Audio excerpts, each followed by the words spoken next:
Plaçons un point sur une surface plane, par exemple une feuille de papier à petits carreaux.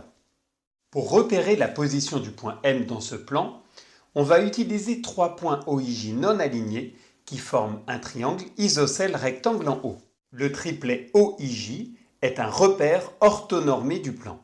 Le point O, en particulier, est appelé origine du repère. Traçons maintenant les droites OI et OJ, puis la droite parallèle à OJ passant par le point M.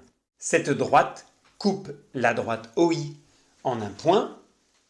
On note x la distance qui sépare ce point de l'origine du repère O, distance qui est mesurée en unité OI. Le nombre réel x est appelé abscisse du point M et la droite OI est l'axe des abscisses. De même, traçons la droite parallèle à OI passant par le point M et notons y, la distance qui sépare l'intersection de cette droite avec la droite OJ du point origine O.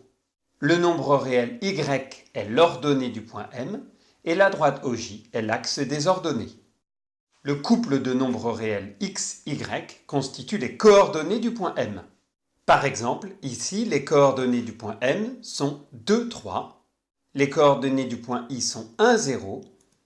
Les coordonnées du point J, 0, 1. Et les coordonnées de l'origine du repère, 0, 0. Tout point du plan admet des coordonnées dans ce repère.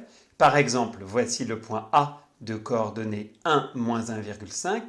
Le point B de coordonnées moins 2, 2. Le point C de coordonnées moins 1, moins 3. Le point D de coordonnées 3,5, 0. Et le point E de coordonnées 0, 5.